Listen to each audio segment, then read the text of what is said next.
Father, thank you for each and every one that you have delivered into this place. I thank you for everyone that you have delivered from the hands of Satan through this ministry. I thank you for everyone, Lord, who have literally stepped out of darkness into life. I thank you from people who have stepped out of the grave into life. They stepped out of the graves into the maternity wards and they were born again. Born of the Spirit, born of the waters, born of God, born of the wind.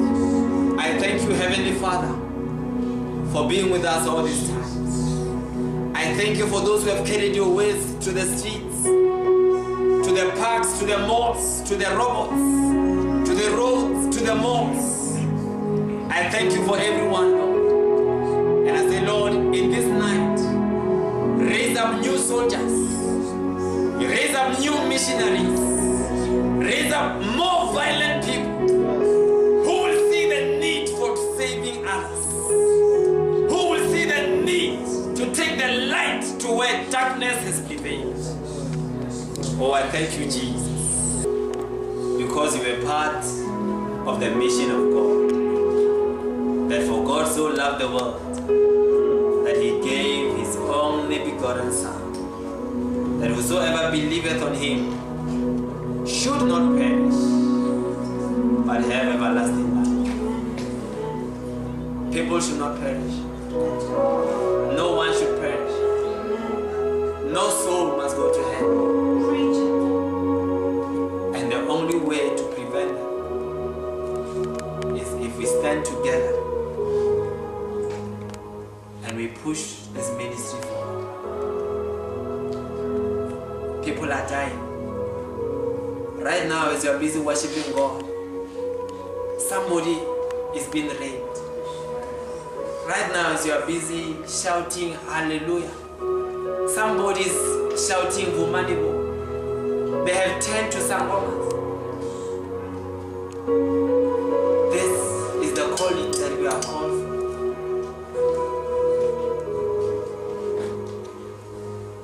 As you are sitting here waiting for cake and for ice cream, somebody is hanging on a rope, has already kicked the chair. They are discovering him. They are discovering her. We are sent. We are sent. We are sent.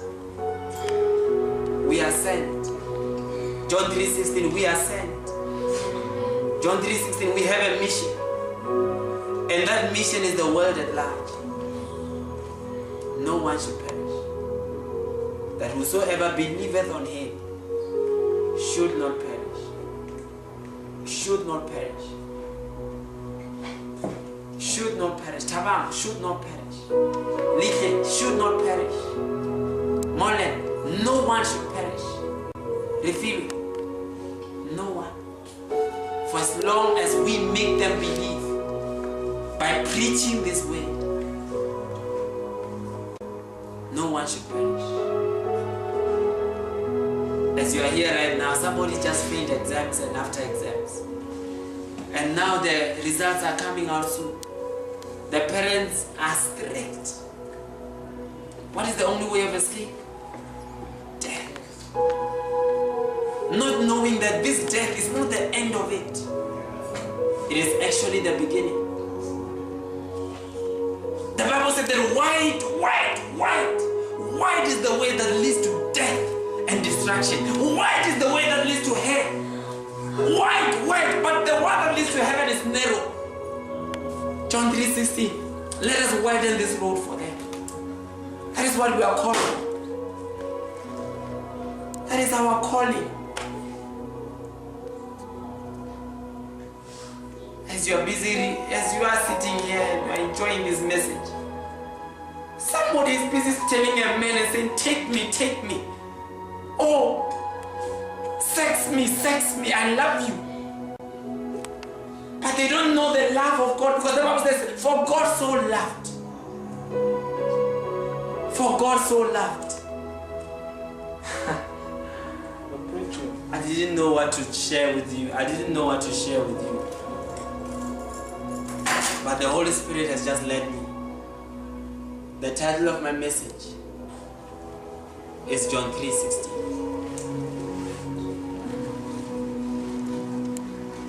I don't know why God chose to use me. I don't know why God chose to use you. But He is using you. He has chosen you to stand in the gap, to stand in front of sinners and say, stop, turn around, repent. That is the way. John 3:16. John 3:16. It is time we shut up the race. It is time we shut up hell. Hell must run out of business. Yes. Because God is raising an army which will rise up against all odds. Against all odds. Yes. And rise up. Yes. And stand in the highways. And stand in the roads. And stand even in the gates of hell. Even if you have to go into hell, we will go into it. And pull them out.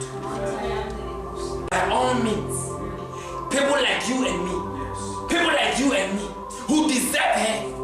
By grace, they will enter heaven. Amen. There is a big book in heaven. A big book in heaven. And that book is not full.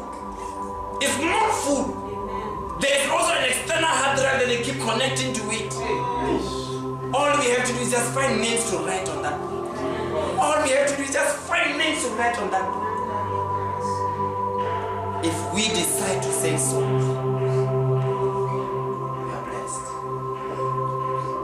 you are blessed. You see, you are not yet perfect. You are still struggling. You are still struggling. I can see you daily. Christianity this side, but there's another life this side. And you're asking yourself, how do I keep consistent? How? Do not give up. When Jesus Christ was hanging on that cross, it was painful. He did not say, no, you know what? Let me give up. He didn't say, no, let me remove that nail and get off this cross. He said, I'm remaining on this cross. I'm remaining for Litle, for Refile, for Ndumiso, for Hope, for Toza, for Babazi, for Taba, for Losia, for Olga, for you. He remembered you all by name. He remembered your temptations. He remembered your faults. He remembered your sins. He remembered your shortfalls. And he decided that, you know what, let me bleed more. Because it is my blood that will wash them. Amen. There must be more coming out of me. There must be more. You, when you see small blood coming out of your body, already bandage, stopping it, preventing it, he said, more come out. For their sakes, more. Matthew 25. Ah, my Jesus. Before I read this verse, I want to share this. You see, there are so many people out there who live by the wisdom of men, who live by the wisdom and the knowledge of men. You see, they learn by what they see with their eye. Which is why when you preach, you see, according to them, the world came from the Big Bang Theory. And we, according to our word of God, the world came by what? By the word. Genesis chapter 1, verse 1. The Bible said that in the beginning, God created the heavens and the earth. But they say, no. Mankind originated from a monkey. What do they call that theory? Evolution. The evolution. Is it evolution theory? Evolution theory. They will show a monkey and a monkey and a monkey and a monkey and a monkey and a man naked. But the Bible now tells us that we were made by the image of God. So there is a world out there that is foolish in their own understanding, that is foolish in their own eyes. And those people are talking to you today. They are talking to you today. Matthew 25 verse 8. I read. And the foolish said to the wise, give us some of your oil, for our lamps are going out. The foolish said to the wise, the people of the world were saying to the Christians, give us some of your oil, give us some of your anointing, give us some of your Holy Spirit, give us some of your word, because we are running out. Our life is just ending soon. And those ones there, they denied them. So those ones had to go and get oil for themselves somewhere, from sangomas, from boyfriends, from sugar daddies. By the time they came back, it was too late. John 3:16, give that oil. John 3:16, give that oil. John 3:16, give this oil. Give it to the foolish. Give it to them.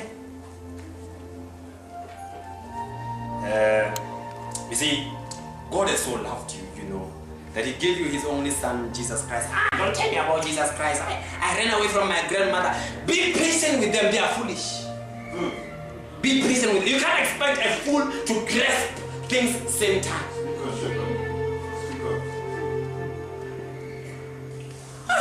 Some of you failed maths in high school. But even though you failed, the teacher was patient with you. You will go there, correction after correction after correction. Oh, man, look. 1 + 1 = 2, not 11. And you were busy writing 11 over and over. In matric, they said find the value of x. And you were writing, I don't value my x. Forgive. But after that, they were always patient with you. Your parents, when you were growing up, you were there, busy jolling, wanting this, wanting that. They were patient with you. You were a fool. You were a fool with no understanding. They were patient with you. Be patient with the world. Be patient with the world. Because the world is full. That's why the Bible said that for the preaching of the cross is foolishness to them that are perishing. Preach it. Be patient with them. Do not be too happy. Do not be too satisfied. Never, ever find yourself at a comfort stage. Never. Because as you are sitting down right now, Europa is full. Full of fools. And their cry is here. Their cry is here. Give us some of your oil. For we are running out. I remember a man called Paul. Thank you, Holy Spirit. Acts chapter 16. My Jesus. My Jesus. My Jesus. My Jesus. You are playing good, brother. You are playing good. You are doing me. You people may not understand, but he's doing me. Oh, my shepherd, I love you. Acts chapter 16, verse 9. There was a man called Saul, and this man was sleeping one night. And as he was sleeping, look at what happened. And a vision appeared to Paul in the night. A man of Macedonia stood and pleaded with him, saying, come over to Macedonia and help us. John 3:16, the world is crying.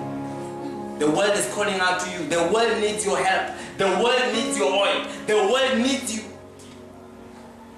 The world needs you. The world needs you. No. I'm telling you, the world needs you. Masisi, the world needs you. But a man stood in the vision. When you are sleeping at night, you should ask yourself, who's preaching in Zimbabwe? Or when you are sleeping tonight, you should ask yourself, who's standing up in Limpopo?